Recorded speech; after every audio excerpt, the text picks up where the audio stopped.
الليله دي مش ليله العيد، الليله دي ليله الشعر السعيد.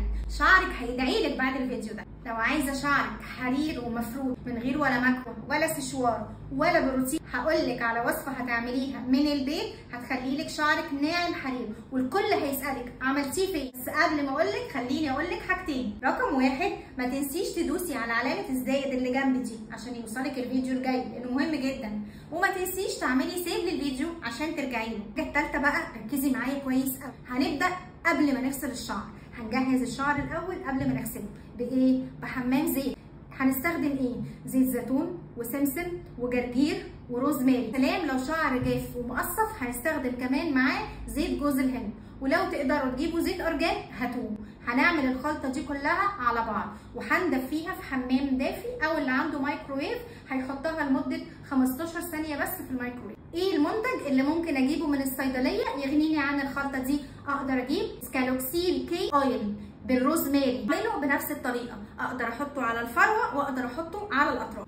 ممكن اجيب ايه تاني؟ ممكن اجيب الهوت اويل بتاع نواه، برضو بدفيه وبحطه على الشعر وعلى الاطراف. وهنلف شعرنا دوامه زي الفيديو ده.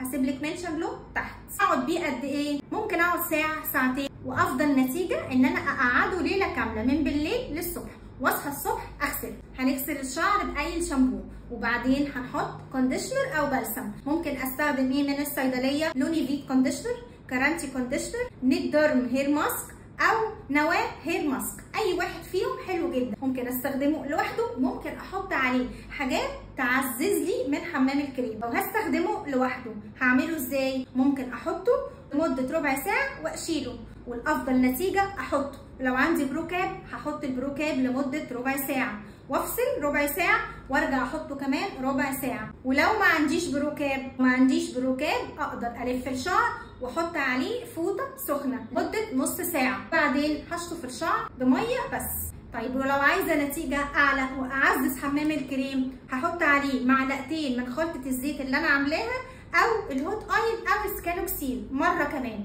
وهحط معاهم كمان بيضه، وهضربهم كويس قوي مع بعض، وهسيبهم على الشعر لمده قد ايه؟ ساعه لساعتين بس. مش هينفع احط عليه ولا بروكاب ولا فوطه سخنه. خلي بالكم، لو استخدمت حمام الكريم لوحده بشطف الشعر بميه بس. لو استخدمت حمام الكريم مع الزيت تاني مع البيضه، لازم اشطف الشعر الاول بميه ساقعه، انزل البيض، وبعدين اشطفه بشويه شامبو صغيرين، واحط عليه نقطه صغيره من الحمام الكريم بعد الشامبو واشطفه كويس.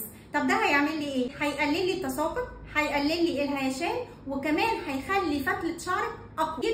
هنعمل ايه؟ هنسرح شعرنا. اكيد هنسرحه بايه؟ يا سيرم يا كريم. ما ينفعش اسرح شعري بزيت تقيل واسيبه. زيت لازم اغسله بعدها على الاقل حاجه بيوم، يعني لازم تاني يوم اغسل شعري. ولو السيرم لازم اتاكد ان السيرم ده ما فيهوش سيليكون، لان السيليكون برده ما يسابش اكتر من 24 ساعه على الشعر. سيرم السيليكون ده بستخدمه قبل الحراره، قبل البسين، قبل التعرض للشمس لو انت مش محجبه. غير كده ما يستخدمش كتسريح. طب ايه السيرم اللي هجيبه؟ يا امارين اويل سيرم، يا فيتاليتا سيرم، يا اسكالوكسيل سيرم لافندر، اخف شويه على الشعرايه من اسكالوكسيل الروزماري. طب ولو كريم؟ الكريم ممكن استخدمه كل يوم على الشعر للتصفيف، وانا بسرح شعري الصبح احط الكريم. انما السيرم مره واحده بعد الاستحمام. هستخدم ايه كريم؟ لو الشعر طبيعته عادي او دهني هستخدم كريم خفيف زي الريبانز الكريم. ولو الشعر تقيل، يا سلام بقى لو تستخدموا كريم تقيل زي الكريم اللي احنا نتميز بيه، كريم الحليب المالتي فيتامين كريم. ده كريم هايل على الهيشان والتقصف، وهيساعد شعرك في انه يطول وطوله يبان، عشان هيمنع تقصف الشعر، فطول الشعر هيبان معاك. بعد ما سرحنا هنرجع نلف الشعر دوامه تاني، ولو عندنا وقت نفكه تاني ونرجع نعكس الدوامه. هتلاقي شعرك الصبح وانت بتسرحيه كده يوم العيد حرير. كله هيسالك انت عاملاه فين؟ تلاقي كل اللي معاكي في البيت استغربوا، وانت رحتي الكوافير امتى؟ عارفه بقى لو استخدمتي الروتين اللي انا قلتهولك ده كله بتاع ليله العيد انستينا ده كل اسبوع، اتفرجي على جمال شعرك. ريبانزل نفسها هتسالك شعرك عاملاه ازاي.